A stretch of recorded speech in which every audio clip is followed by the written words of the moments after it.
Okay, we got somebody coming up to the stage. You can come up. I'll just keep talking. You want to come? You know, I got a very special friend. Her name is Jazzmyn Banks. And I gotta tell you, I love this chick. My mother is the same size. I feel like I'm so close to you. I love you. You know that, right? She's one of our favorites here. She plays clubs and colleges all over town. You're gonna love her, because I love her. So give her a hand. Jazzmyn Banks, everybody. Thank you guys. Wow, it's a great crowd. Thank you very much. Well, a little bit about me. I'm a wheelchair American. Well, actually, that's how people profile me, and that's how they see me. But actually, I am someone that needs to understand the logic in everything, and the term disabled American kind of confuses me.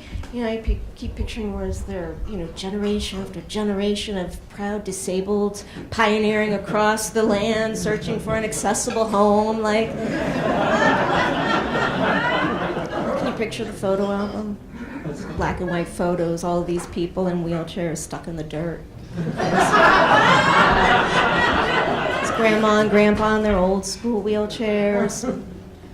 There's mom and dad in their wheelchairs holding a little wheelchair baby and swaddled in a blanket. I guess it's like the term cancer American, or in my case, arthritic American. The thing is, I identify with what I am, not what I have. So that would make me a bitch American. It's true. I am half Brazilian and half WASP, so don't worry, half of me is wearing a thong. It's the dress code, sorry. Yeah. And that mix makes me this combination of overly affectionate and overly detached. Like, if you want me to help you with something, my heart and soul goes into it above and beyond. You don't want my help? I really don't care. It's really your problem. I don't care. And it's interesting because Latins, they are very close, and that's my mom's side. In fact, we recently went to go to her 90th birthday party, so we went to Florida, and I stayed at my aunt's place, and it's in one of those luxury senior communities, and so it's a beautiful time. So I'm in the saltwater pool with the guy I'm dating, and we're kissing, and this elderly lady is watching, and she says to my son, "Excuse me, is that her brother or her health aide?" Because that's a logical conclusion, of course, I don't know what kind of family she comes from, and Brazilians are close, but we ain't that kind of close. So my daughter-in-law pipes right up, and she's like, "No, that's her boyfriend."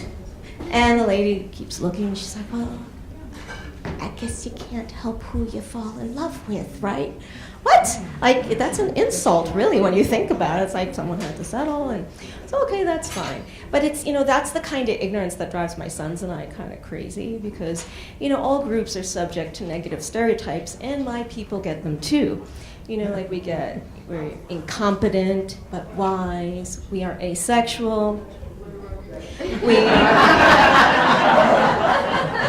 we are also an inspiring hero figure. Basically, we are the Asian male of the physically challenged world. That's what I'm saying. Now, the differences between my mom and dad's side it's pretty different. Like, let's take family get-togethers. At a WASP family get-together, they do happen on a rare occasion, but they do happen. Everyone sits in their own seat, perfectly poised. Everyone talks one at a time, and they laugh when it's appropriate. Mm-hmm. The Brazilian side, picture a family get-together on Molly. Everybody is hanging all over each other. They're all talking at the same time. They're laughing no matter what. And Brazilians, they love to talk with their hands, like a lot. Like, I remember one time my aunt and her sisters got into an argument, and she ended up with carpal tunnel syndrome. So, it's true. It's true. My dad's side, they are super practical. Super practical. I remember the first time he brought me with him to the cemetery, and I started crying. I got so upset because I'm looking, and there's a gravestone with my great aunt's name on it. I'm thinking, how could these people not tell me that she died? And I'm studying, I'm like, wait, there's no death date. It turns out that these people find it completely normal that when you're alive, you get a grave plot, a stone, put your name and your start date on it. It's like, right? I mean, I guess I can find the logic in that one, but I don't always find the logic in walking people. No offense, anyone. My sons will say to me, it sounds like that's a slur against people who walk. And I'm like, oh, yeah, it kind of is. I don't know. But I was one, so I can say it.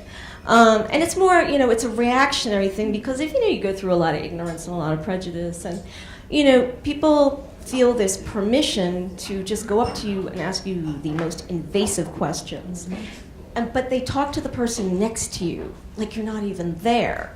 And you just sit there going, hi, I'm here. And this started, it still happens, and it started when I was a kid. The second I was in a wheelchair, everyone would talk to anybody next to me. I mean, it could be like the bum on the street laying there, and they're going to talk to him, not me. So they go up to my mom, and they'd look and they go, oh my God, she's so young. What's wrong? What happened to her? Go ahead, you answer, because they're not going to. So now, if you want a quick answer from a Brazilian, it ain't going to happen. So Brazilians love to tell long stories with graphic detail. So my mother's telling how the disease attacked me and put me in the wheelchair, and I lost my ability to dance, and the pain and the tears, and everyone's like, their day is destroyed now. And then they always get this reaction, the same reaction. They look at me and they go, no, oh no. But she's so pretty. No. It's like, wait, what? That's not a compliment. Wait, are you saying that it would be okay if I was butt ugly for this to happen to me? Is this what you're saying? So, and it's like, again, it's that thing of I try to figure out the logic of what's going on in people's heads. And, God love my mother. She's someone that basically is pretty good, but she has her times that there's stuff I just can't figure out. I mean, she's super old-fashioned, and very proper. Like, if we got into trouble, we had to write her an apology note, and we had to mail it to her. And I remember there was this one time, I was 15 years old, and a friend of mine got pregnant, and my mother overheard the phone conversation. And so after I hang up the phone, my mother walks in, she has the rosary beads and the prayer book in her hand, she's crying. She goes, how could you? I'm like, I didn't do it. Oh, you think you're so funny. And great, now I'm in trouble and I did not get this girl knocked up. So after a week of the silent treatment, I'm thinking, okay, I have to think like a straight guy right now. I guess I have to write an apology letter. And so I'm apologizing for all sorts of things that I didn't even do. I don't know, what does she want to hear? I'm telling her how much I appreciate her and how much I love her. It was really a beautiful letter. But I made one little error. I did not write the words, I love you. She throws the letter down. She's like, after all I do for you, you can't even tell me that you love me? And I'm like, oh God, now it's like, is this how a straight guy feels in a relationship? Because I'm really confused here.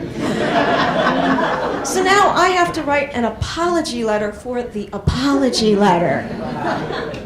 So I'm still trying to figure out the logic of people. Thank you very much. That's my time.